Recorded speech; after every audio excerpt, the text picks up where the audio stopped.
It was January 23rd, 1968. The USS Pueblo found themselves out near North Korea, and the ship was overtaken by a North Korean ship. 83 men were found on this ship. They were hijacked and led to an 11th-month standoff between the U.S. and North Korea. While taken over, these 83 men, 13 of these men found themselves in a room. They found themselves around a table with each having their own assigned seat. They were in there for hours. All of a sudden, the door bursts open, and the first guy sitting in that first assigned seat, the North Korean soldier, opened the door, took the butt of his rifle, and began to beat that man in the first seat. He beats the man, looks at everyone else, and then walks out. The next day comes, and again, the door swings open. He sees the man sitting in the first seat again and does the exact same thing to him on the second day. Beats him with the butts of his rifle, looks at everyone else, and then walks out of the door. The third day comes along, and the same thing. Beats the man, looks at everyone else, and walks out of the door. After seeing this take place for 3 days, another man, a young man, got up from his seat, walked over to the gentleman, and said, "Take my seat." This man looks up like shocked. He's seen what's taken place the last 3 days. Tear kind of goes down his eyes as he gets up and he walks over to take this man's seat. The young man then sits down in the seat, and the fourth day comes. The Korean soldier opens the door, swings it open, looks at the man, sees the new man, but he doesn't care. He again beats this man senseless, looks at everyone else, and then walks out of the door. I don't know about you, but if I was the man sitting in this chair for the first 3 days, and another young man gets up and to take my seat, I would be overcome with emotion. I'd be overcome with a sense of thankfulness, and honestly, I probably wouldn't get it. Why are you taking my seat? You don't have to get up.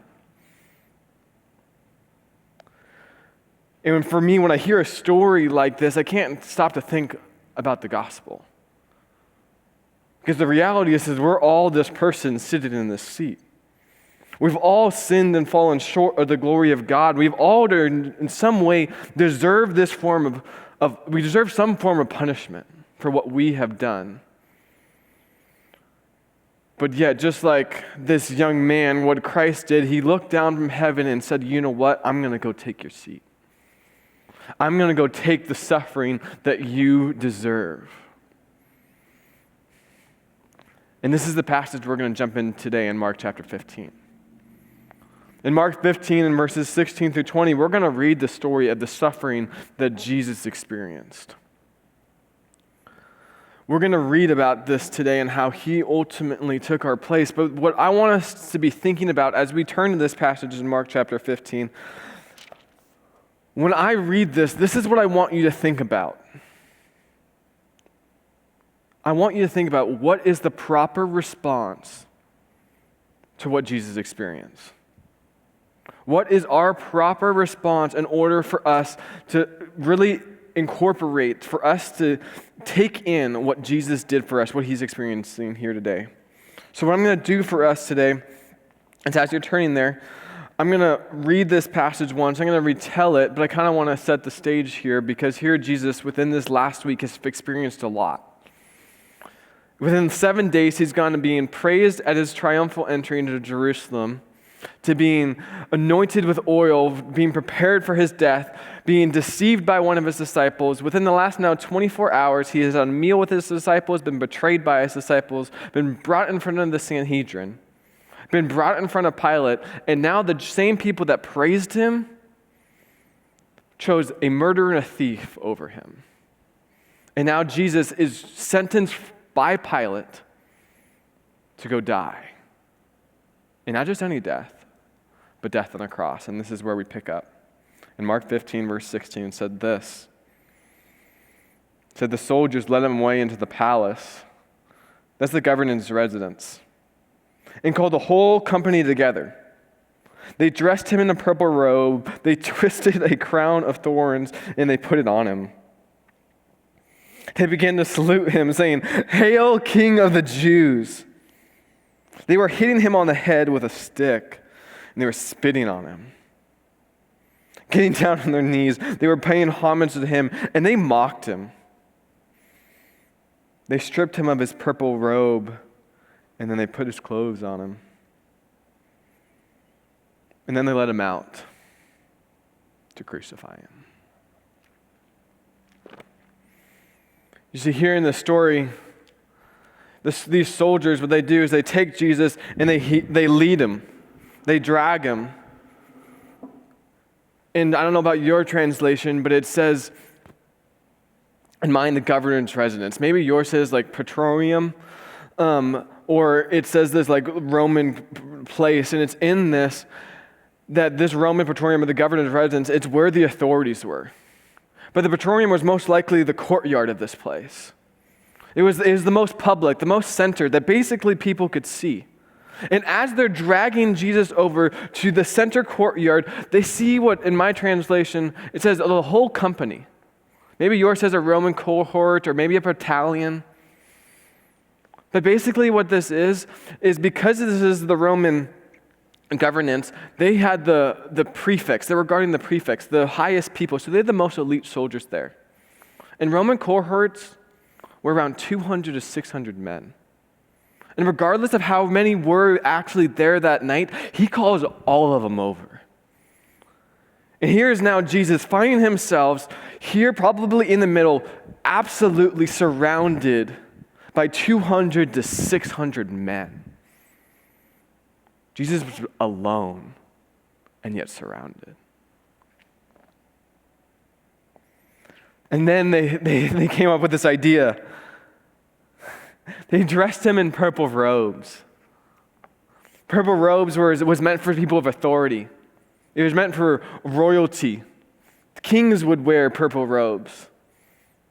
And they're, you know what if he's a king, we'll dress him in purple robes, but what also does a king have? A king has a crown. And just like the emperor, the Roman emperor, he would wear a crown. His was made of like nice leaves. Maybe you've seen even the Olympics today where you kind of see the fancy little crown. But you see this, but what we're going to do is we're going to go out and we're going to go find one of these like Acanthus plants that kind of a little bit like a rod, but it has these thorns all around it. And we're going to twist it together and we're going to place it on his head. And after we've done this, we're going to salute him and say, "Hail, King of the Jews," because we also say, "Hail the Emperor." And this is, again, just another form of just mockery. And if that wasn't enough, they began to hit him on the head with a stick. I really love actually the NIV translation in this, because it says again and again. This is the imperfect translation. It's basically saying this is something that's continuous. It seems that these 200 men simply took turns. And this stick, think about it like a bamboo stick. This was a papyrus rod. This is something that's not just anything light. And they just begin to hit Jesus, and they start to take turns. And in between taking turns, there's also begin to spit on him. That if you begin to look at this scene, what you would most likely see is Jesus' face is deeply red. Either from the blood that is dripping down his face or from the lines of the whip of this rod is caused. There's also probably a pool of blood surrounding him and also probably a pool of spit as these 200 to 600 men take turns. And when Jesus couldn't probably take it anymore, They got down their knees and they started paying homage to him, being like, if you're a king, we'll bow down to you.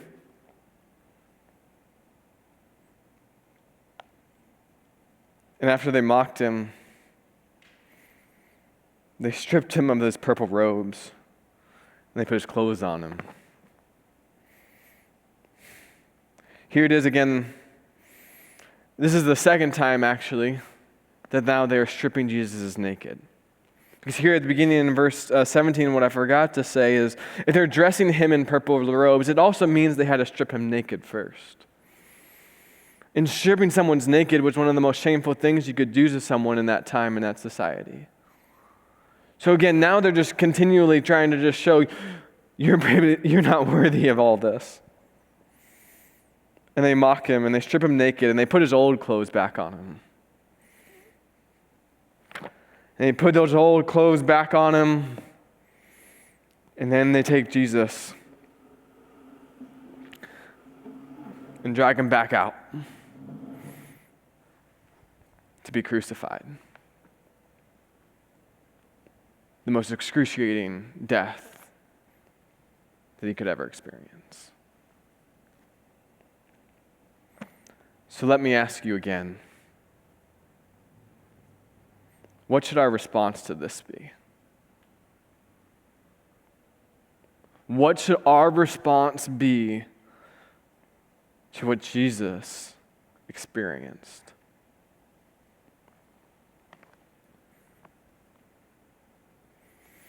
I think firstly, it should lead us to be a little bit emotional. The pain that Jesus went through had to be excruciating. Now, again, not only was he betrayed and being dragged all over the place, but he went through some real suffering. And he went through some real suffering, not just for anyone, but for you and for me.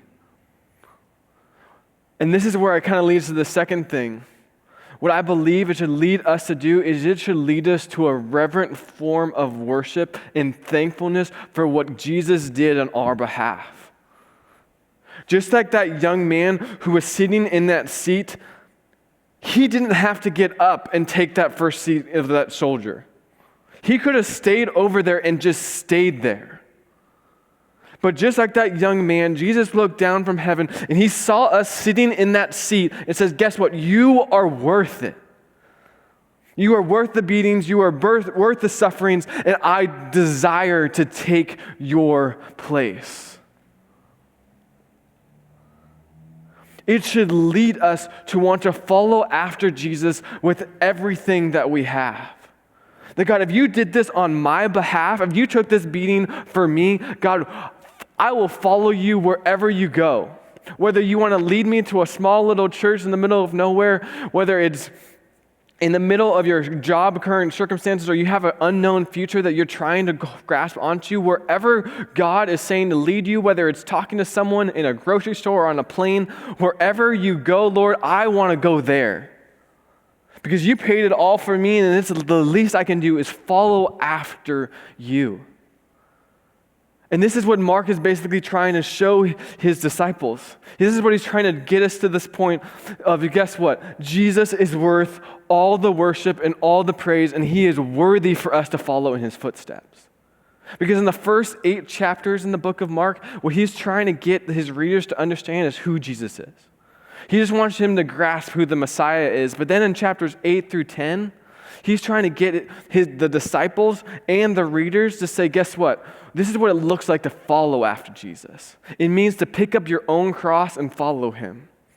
And now in chapters 11 through 16, what Mark is trying to do with this gospel is trying to show that Jesus was faithful to the very end. That even in the middle of the extremely hard suffering, difficulties that Jesus went through, he was faithful to the very end. And guess what? We as his disciples are called to follow faithfully after him.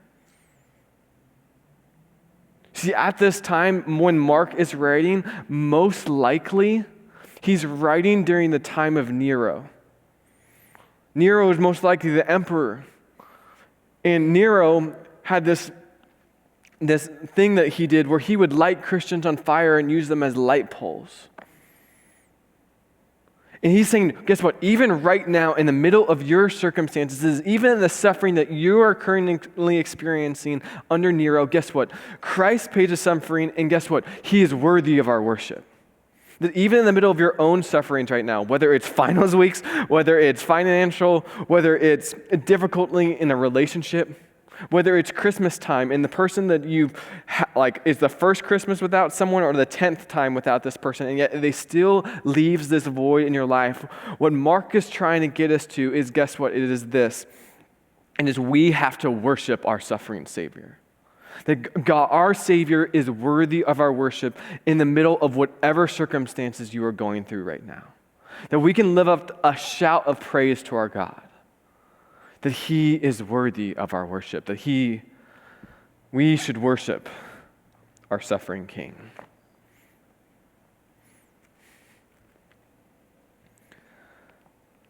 See, when you go back to the story, what I started with, this young man over here on the third day got up and took his seat. The fourth day he was beaten. After seeing the amazing reality of this young man, a different man got up and said, "Let me take that seat." And again, the next day he received a beating. Another day, another man got up and he took that first seat. Weeks went by and a new man kept getting up and they kept taking rotations into that chair. After weeks went by, the Korean soldiers actually stopped because they were overcome with the sacrifice of these other men. I don't know about you, but I never want to lose the fact and I want to be so overcome of what Jesus did for me. I never want to lose that fact that Jesus paid this sacrifice for me. That I wear a cross around my neck, and my prayer and my hope is this cross wouldn't just be something of a remembrance, but it would lead me to worship my King. It would lead me sometimes to get down on my knees, to cry a little bit, and to lift up a shout of praise because He is worthy of all the worship. So as you leave here today, always remember that our suffering King is worthy of your worship.